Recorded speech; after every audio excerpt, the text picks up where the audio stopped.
ऊना के हरौली में प्रदेश के पहले ई बस डिपो का लोकार्पण। उप मुख्यमंत्री ने ई बस डिपो का किया लोकार्पण, साथ ही HRTC के क्षेत्रीय कार्यालय का उद्घाटन। शिमला में निफा की तरफ से सम्मान समारोह का आयोजन। कार्यक्रम में राज्यपाल कविंद्र गुप्ता ने की शिरकत। रक्तदाताओं और संस्थाओं को किया सम्मानित। हिमाचल में निपर स्थापित करने की मांग। JP नड्डा से मंत्री राजेश धर्माणी ने किया आग्रह। उद्योग और रोजगार को मिलेंगे नए अवसर।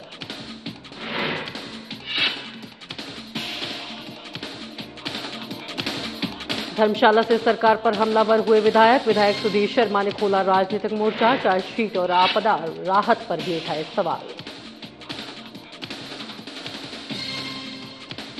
और सिरमौर स्थित हरिपुर धार कॉलेज में छात्रों ने किया बवाल। 4 प्रोफेसरों के तबादले रद्द करने की उठाई मांग। गेट नहीं खुलने की जिद पर अड़े छात्र।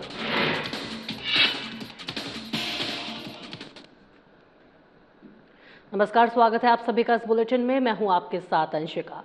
उप मुख्यमंत्री मुकेश अग्निहोत्री ने रविवार को हरौली में हिमाचल पथ परिवहन निगम के प्रदेश के पहले ई बस डिपो का लोकार्पण और HRTC के क्षेत्रीय कार्यालय का उद्घाटन किया। इस अवसर पर उन्होंने ई चार्जिंग स्टेशन का शुभारंभ करने के साथ ही 4 नई बस सेवाओं को भी हरी झंडी दिखाकर रवाना किया और हरौली श्री चिंतापूर्णी बस सेवा शुरू करने की घोषणा की। साथ ही हरौली पर बस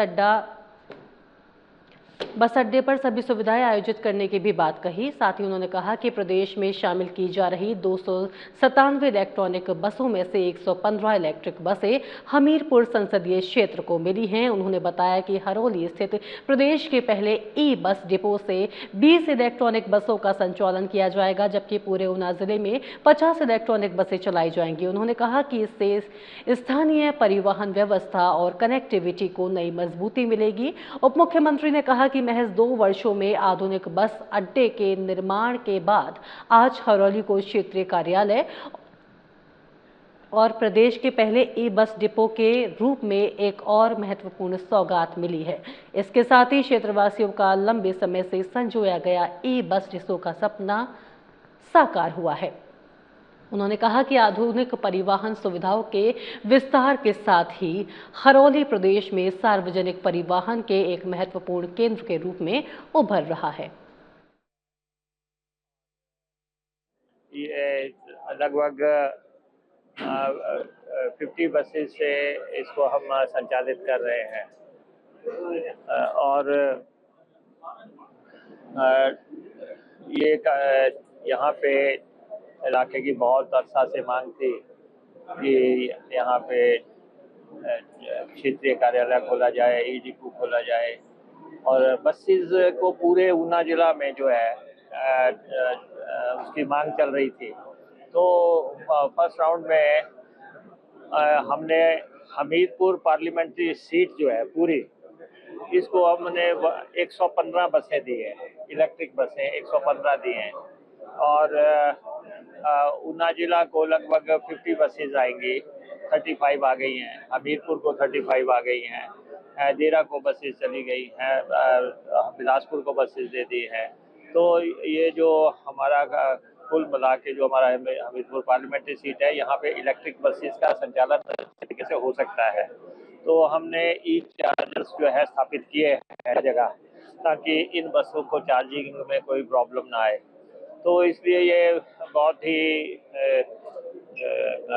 गर्व का मौका है कि हम पर्यावरण को ध्यान में रखते हुए इस पूरे हिमाचल प्रदेश में हमने 300 बसेज रिलीज की है और यहाँ पे हमने 100 के आसपास बसें यहाँ पे आ जाएंगी।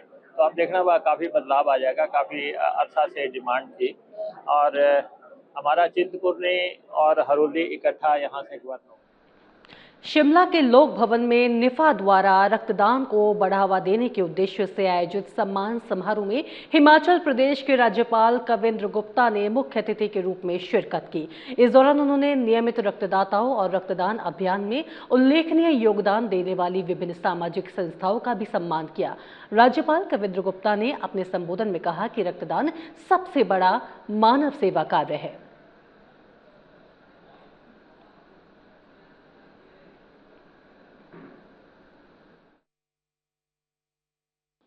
देखिए, मैं निफ़ा को विशेष रूप से बधाई देना चाहता हूँ और उनका धन्यवाद करना चाहता हूँ कि राष्ट्र के प्रति जो उनका समर्पण है, उसका एक माध्यम उन्होंने रक्तदान को बनाया है। ये अपने आप में बड़ा उत्कृष्ट कार्य है। किसी व्यक्ति की जान बचाना मुझे लगता है कि सबसे श्रेष्ठ कार्य है और उसको निफ़ा बड़ी भली-भांति से कर रहा है। देश भर के सभी राज्यों में इनकी शाखाएँ होने के कारण से मुझे लगता है कि रक्तदान की तरफ और सामाजिक जो गतिविधियाँ हैं, उन पर ये विशेष काम करते हैं। मैं हमारे जो संस्थापक हैं श्रीमान प्रितपाल सिंह जी पन्नू, उनको भी मुबारकबाद देना चाहता हूँ। यहाँ की जो अध्यक्ष हैं डॉक्टर अश्विन जी, मैं उनको भी मुबारकबाद देना चाहता हूँ। तो इनकी जो पूरी टीम है तो एक बेहतर कार्य कर रही है। मुझे लगता है कि हिमाचल प्रदेश में भी और विषयों को लेकर के भी मैं ये इनको सुझाव दूंगा। समाज निर्माण के कार्य में एक अपना फिलहाल रुकेंगे एक छोटे से ब्रेक के लिए। ब्रेक के बाद जल्द हाजिर होंगे।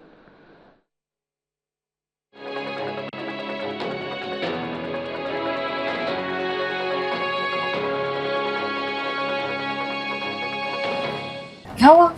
सब ठीक है? Rohan is HIV positive. Rohan HIV positive है? कल ही तो मिले थे सब उससे। कहीं हम भी तो चुप कर, हम तो फिट हैं। हमें HIV क्या कुछ नहीं हो सकता। Prajakta Kohli. Hi ma'am, big fan. आप कितनी स्मार्ट एंड फिट हैं। आपके वीडियोस देख के तो मजा ही आ जाता। मुझे मजा नहीं आया हमारी बातें सुन के। HIV, unprotected sex, use needles, syringes, tattooing, positive मां से बच्चों को और इन्फेक्टेड ब्लड के ट्रांसफ्यूजन से भी हो सकता है। स्मार्टनेस सिर्फ लुक से नहीं आती है, यहाँ से आती है। यदि आप इन कारणों में से किसी के भी संपर्क में आए हैं तो नजदीकी सरकारी अस्पताल या चिकित्सा केंद्र में तुरंत संपर्क करें। HIV का डर तभी मिटेगा जब हम मिस इन्फॉर्मेशन के वायरस से खुद को बचाएंगे। Be aware, be smart.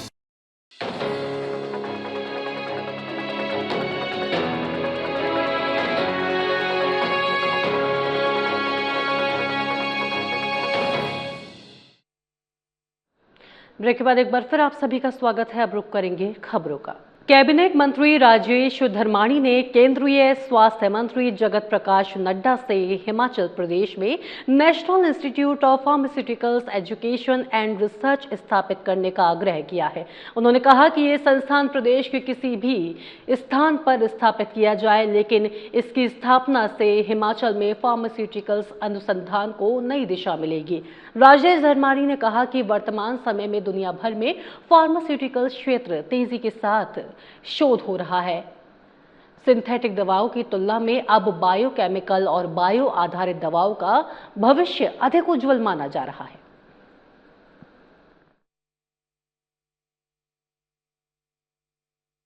देखिए, फार्मास्यूटिकल्स जो है ना, ये पूरे वर्ल्ड में सबसे ज्यादा काम इस पे हो रहा है।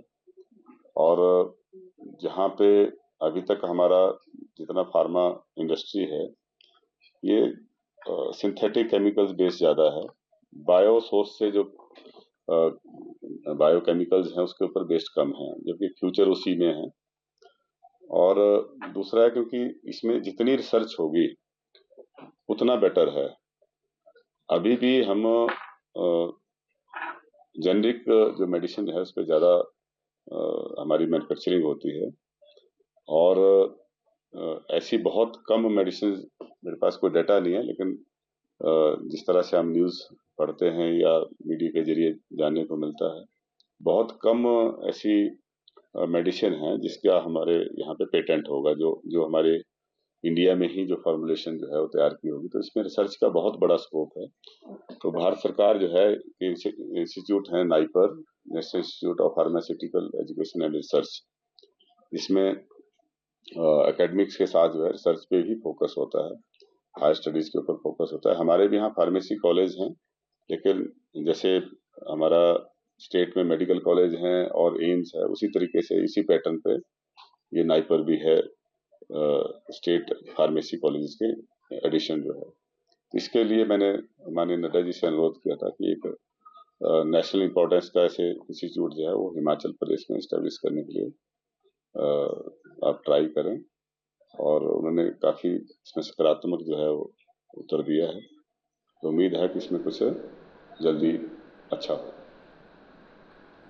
जन्मदिन को जनसेवा के रूप में मनाते हुए धर्मशाला के विधायक एवं वरिष्ठ बीजेपी नेता सुधीर शर्मा ने दिव्यांग बच्चों, जरूरतमंदों और समाज सेविक संस्थाओं की सहायता से इन अवसरों पर उन्होंने प्रदेश की राजनीति, आपदा राहत, विकास कार्यों और कथित जांच को लेकर राज्य सरकार पर तीखा हमला बोला। पत्रकारों से बातचीत में धर्मशाला के विधायक सुधीर शर्मा ने कहा कि उनकी प्राथमिकता धर्मशाला का विकास है और जनता की सेवा के लिए वे लगातार कार्यरत रहेंगे। सुधीर शर्मा ने बताया कि सूर्योदय स्कूल के बच्चों की पूरी वर्ष की शिक्षा का खर्च वहन करने के साथ साथ जरूरतमंद लोगों को व्हीलचेयर, हियरिंग एड और आवास निर्माण के लिए भी आर्थिक सहायता प्रदान की गई है। उन्होंने कहा कि जन्मदिन को उत्सव के बजाय सेवा के रूप में मनाना उनकी टीम की परंपरा है।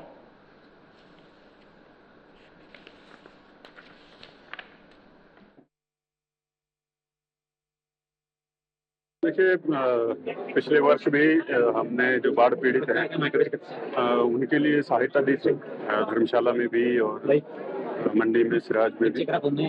इस वर्ष भी उसी को ध्यान में रखते हुए, क्योंकि जो ये सूर्योदय स्कूल है, बच्चों की बख्शने से मांगी थी, तो आज उनको जो है वो पूरे वर्ष के लिए उनका खर्चा उनको दिया है, ताकि वो अपनी पढ़ाई और अपना जो है जीवन अपना तरीके से कर सकें। और तो उसके साथ साथ कुछ लोग हैं जिनको व्हील चेयर, हेयरिंग एड्स, कुछ लोगों को घर बनाने के लिए सहायता, तो इस प्रकार से इस कार्यक्रम को रखा है, ताकि आज के दिन ये सबका प्रयास रहता है, जो टीम हमारी है, कि भाई हमारे माध्यम से और सेवा भाव से अगर सहायता पहुंच सकती है उन तक, तो एक अच्छा कार्यक्रम है। फिलहाल रुकेंगे एक छोटे से ब्रेक के लिए। ब्रेक के बाद जल्द हाजिर होंगे।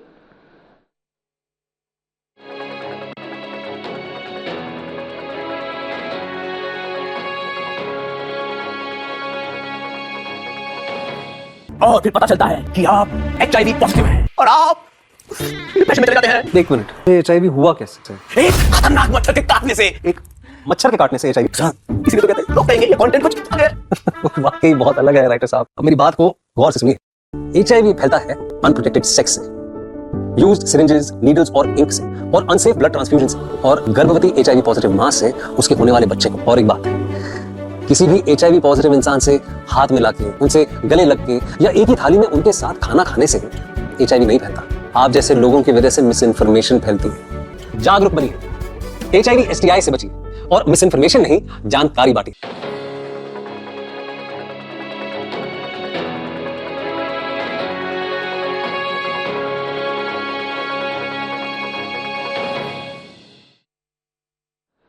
ब्रेक के बाद एक बार फिर आप सभी का स्वागत है। अब रुक करेंगे खबरों का।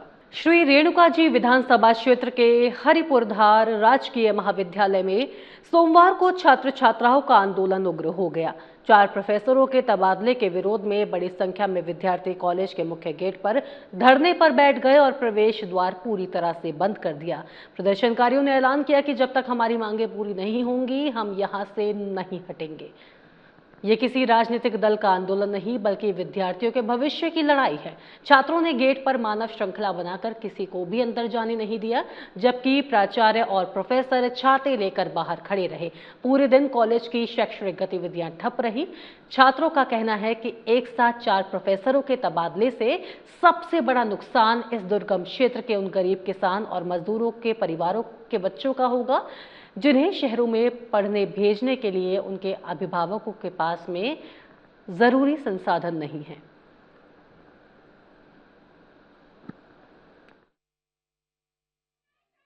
भी हटेंगे, या तो हमें रिटर्न में लिख के देना है कि हमारे को यहाँ पे जो कॉलेज में वो प्रोफेसर प्रोवाइड कराया जाए, हम तभी हटेंगे, अदरवाइज हम यहाँ से नहीं जाएंगे। क्योंकि अगर 4-4 यहाँ से 4-4 प्रोफेसर का तबादला कर दिया जाए तो हमारा कॉलेज जो है वो बंद होने की कगार पर आ जाएगा। यहाँ पे पढ़ रहे बच्चे, इनका भविष्य खराब हो जाएगा। और साथ ही साथ जो बच्चे जिनके पास खाने तक का पैसा नहीं है, उन्हें बाहर जाना बहुत मुश्किल हो जाएगा, उन्हें घर में बैठना पड़ेगा, तथा उन्हें जो उनकी शिक्षा है वो शिक्षा से वंचित हो जाएंगे। मैं आप लोगों से यही उम्मीद करती हूँ कि जो हमारी मांगे वो पूरी की जाए। बाद 2 महीने पहले हमारे जितने भी कोर्स बंद हुए हैं और उन्हें दोबारा से खोला जाए, इसकी वजह से हमारे यहाँ पे स्ट्रेंथ बहुत कम हुई है। ऐसे भी बच्चे हैं जो 10-10 रुपए किराए के भी बचाने की कोशिश करते हैं। लोगों की हालत ऐसी है, माँ बाप दिन रात मजदूरी करते हैं, सड़कों पे मजदूरी कर रहे, खेतों में काम कर रहे। बच्चों की ये हाल है कि यहाँ आकर पढ़ रहे और वो घर जाकर खेतों में काम करते हैं, सिर्फ इसलिए ताकि वो यहाँ पर पढ़ने लायक तो अपना खर्चा उठा सके, इतना तो अपने आप को सक्षम बना सके।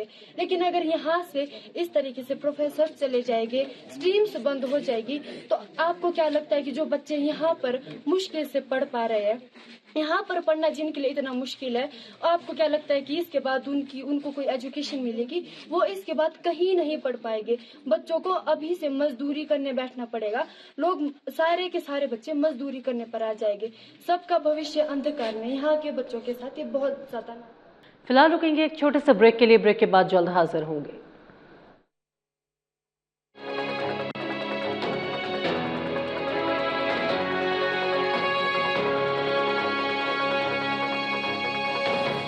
क्या हुआ?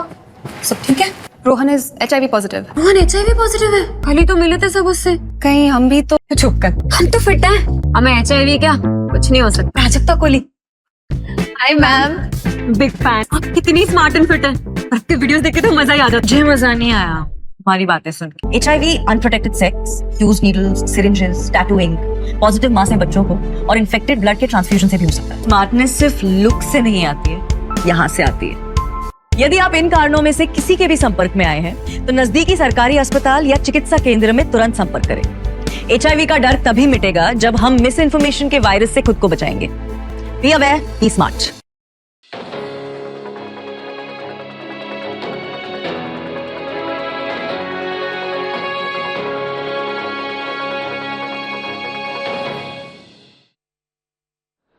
ब्रेक के बाद एक बार फिर आप सभी का स्वागत है। अब रुक करेंगे खबरों का। शिमला जिला परिषद के अध्यक्ष और उपाध्यक्ष पद का चुनाव टल गया है। अध्यक्ष और उपाध्यक्ष पद के चुनाव के लिए बुलाई गई बैठक आज नहीं हो सकी।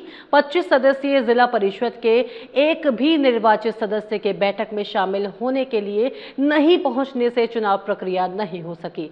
निर्धारित कोरम पूरा न होने के कारण अब चुनाव अगली तारीख के लिए टल गया है। अब जिला प्रशासन पूरे मामले की जानकारी जुटा रहा है और जल्द ही अगली बैठक की नई तारीख तय की जाएगी। बता दें कि डीसी शिमला अनुपम कश्यप ने बताया कि जिला परिषद शिमला के अध्यक्ष और उपाध्यक्ष के लिए चुनाव के लिए आज बैठक बुलाई गई थी। जिला परिषद में कुल 25 सदस्य हैं, लेकिन बैठक में एक भी सदस्य उपस्थित नहीं हुए।